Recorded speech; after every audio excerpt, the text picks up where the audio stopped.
ကိုတွေအားလုံးပဲမင်္ဂလာပါ United Way YouTube Channel ကနေပြန်လဲကြိုဆိုလိုက်ပါတယ်ဒီခါမှာတော့ကျွန်တော်ရဲ့ညီကိုတွေကိုကျွန်တော်မယူအကြောင်းမပြောဘဲနဲ့ပေါ့နော်ဒါကျွန်တော်တို့ဒီလာကပန်းနေပြီးတော့မှဒါကျွန်တော်တို့သွားလို့ရတဲ့ဒါချာချင်းဆောင်ဖျားပေါ့နော်ဒါကျွန်တော်လဲလာကပန်းနေလာတော့လာကပန်းပဲပြောတတ်တယ်လာကပန်းနေသွားလို့ရတယ်ကျွန်တော်တို့မြန်မာတွေအများစုခေါ်တဲ့ဒါကြက်ဥဖျားပေါ့နော်အဲ့မဲ့ဒီထိုင်းနေရတော့သူတို့ဝက်စခွန်ဖျားလို့ခေါ်ကြတယ်နော်ရန်လဲတက်ပယ်နေရကောင်းတယ်နော်ပြီးကြရင်ကျွန်တော်အထဲထဲမှာလိုက်ပြပေးမယ်ဒီနေ့တော့ကျွန်တော်မန်ယူเจ้าနေမပြောတော့ခီးလေးထွက်နေရဆိုတော့ဒီကားသူနဲ့အလုံနားရဲဆိုတော့နော်ခီးလေးထွက်နေတယ်နော်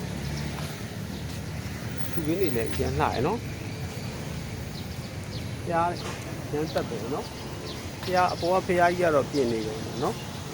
ဟိုအောက်ထဲမှာတော့တကယ်ရန်တက်ပယ်တဲ့ဖျားကိုပွားဖျားလေးရှိရပေါ့လေကျွန်တော်ပြီးကြရင်လိုက်ပြပေးဟွာဒါကတော့ဖျားဝန်းတွေကရှုပေးနေနော်ရန်မိုက်တယ်ဒီနေရာကိုလာမယ်ကျွန်တော်တို့လာကပန်းနေလာမယ်ဆိုတော့ကျွန်တော်ချာချင်းဆောင်ပူတာပေါ့နော်ကျွန်တော်တို့ကိုးပူတာမြောက်စီရလာကပန်းနေကျွန်တော်လာကပန်းဆွဲဆန်33လမ်းဆိုတော့33လမ်းနေပြီးတော့ဒါကျွန်တော်လိုင်းကားစီးလာတယ်လိုင်းကားစီးလာပြီးတော့ဒါယထာပူတာမှာဆင်းတယ်ပေါ့နော်အဲ့ပူတာမှာဆင်းပြီးတော့မှဒါအဲ့ပူတာနေယထာစီးလာတာပေါ့လေယထာကိုးပူတာလောက်တော့စီးရ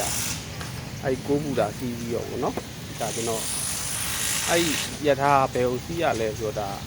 ကျွန်တော်ဒီချာချင်းဆောင်ပူတာပေါ့နော်ယထာပူတာကိုသင်ရတယ်အဲ့ချာချင်းဆောင်ပူတာကနေမှကျွန်တော်အဝါရောင်လိုင်းကားလေးကဒီကျွန်တော်တို့ဝက်စကွန်ဖျားရှိကိုဒါလိုက်ရောက်တယ်ပေါ့လေအဲ့ဒီဟိုစီးလာတယ်ပေါ့လေလမ်းစိတ်လေးအများကြီးမကြောက်ဘူးမိသားစုနဲ့ဆိုတော့ဒီနာရှိရဲ့ဖျားလေးကိုလိုက်ပို့ပြတယ်ပေါ့လေဟုတ်ကဲ့ပါညီကိုတွေကိုကျွန်တော်အထဲတွေကဖျားလေးပြီးကြလိုက်ပြရင်းနဲ့ကိုဗီဒီယိုလေးကိုအားပေးခဲ့တဲ့အတွက်အားလုံးကျေးဇူးတင်ပါတယ်ဘိုင်